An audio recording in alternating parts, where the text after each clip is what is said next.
اللہ پر بھروسہ رکھنے والی ایک غریب عورت کی خوبصورت کہانی۔ ایک عورت کہتی ہے کہ میرا آدمی کسی وجہ سے لمبے سمے کے لیے غائب ہو گیا۔ اس وقت میں ایک کام عمر بچی کی ماں بھی تھی، جبکہ میرا بوڑھا باپ بھی میرے ساتھ ہی رہتا تھا۔ ہماری غربت اور مفلسی بہت زیادہ تھی اور اکثر ہمارے گھر میں کھانے کو کچھ بھی نہیں ہوتا تھا۔ اگر ہم دن میں کچھ کھا لیتے تو رات میں ہمیں بھوکا ہی سونا پڑتا تھا۔ صبر کے ساتھ ہم لوگ ہر حال میں اللہ کا شکر ادا کرتے تھے۔ ایک رات تو بھوک اور پیاس نے ہمارا ایسا امتحان لیا کہ اس سے پہلے کبھی بھی نہیں لیا تھا۔ میری بیٹی کو بہت تیز بخار آ گیا تھا۔ بچی کا بخار اتنی تیز تھا کہ میں اور میرے والد اپنا بھوک پیاس سب بھول گئے۔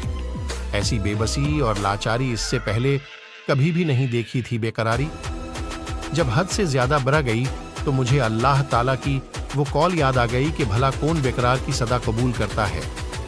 جب وہ اس سے دعا کرتا ہے تو کون اس کی دعا قبول کرتا ہے؟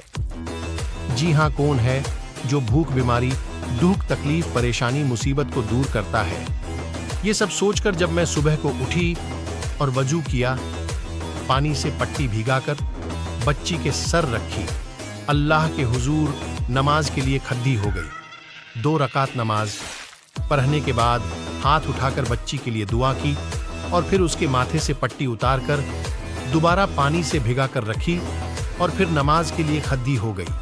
نماز کے بعد ایک بار پھر بارگاہ الہی میں ہاتھ اٹھائے، دعا کے بعد پھر سے پانی کی پٹی بدلی اور دوبارہ نماز کے لیے کھڑی ہو گئی۔ یہ عمل میں نے کئی بار دہرایا۔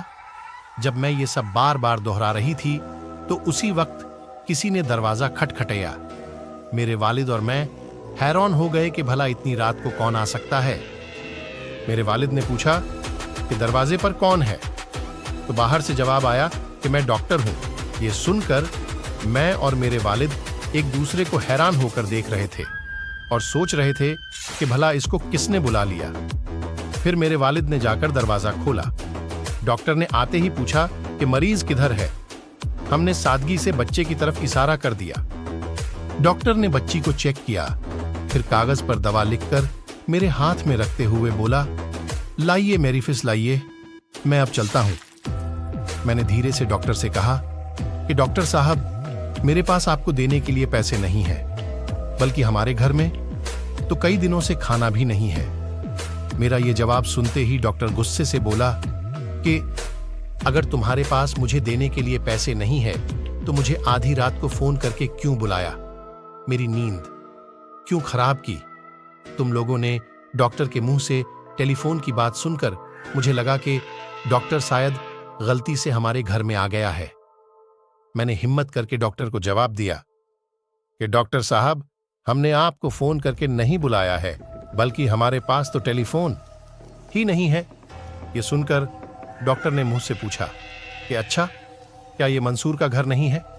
تو میں نے جواب دیا، نہیں ڈاکٹر صاحب، منصور کا گھر تو ہمارے برابر میں ہے۔ یہ سن کر ڈاکٹر تھوڑا خاموش ہوا، پھر ہمارے گھر سے نکل کر ہمارے پڑوسی کے گھر چلا گیا اور ہم شرمندگی سے خاموش بیٹھے رہے۔ تھوڑی دیر ہی گزری تھی کہ وہ ڈاکٹر ایک بار پھر ہمارے گھر میں آ گیا، آنکھوں میں آنسو اور دھیمی آواز میں بولا کہ اللہ کی قسم، میں تمہارے گھر سے اس وقت تک واپس نہیں جاؤں گا جب تک تمہارا پورا قصہ نہ سن لوں۔ تو میں نے اس ڈاکٹر کو اپنا پورا قصہ سنا ڈالا کہ کس طرح میں بچی کے سر پر پانی کی پٹیاں رکھ رہی تھی اور اللہ سے دعا مانگ رہی تھی۔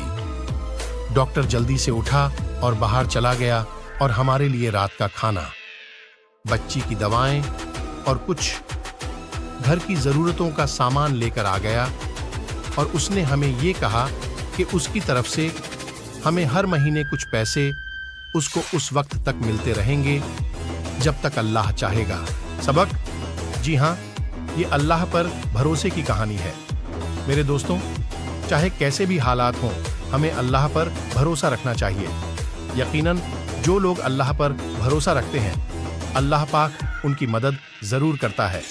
اللہ ہم سب کو سمجھنے اور ہر حال میں اللہ پر بھروسہ رکھنے کی توفیق عطا فرمائے۔ آمین۔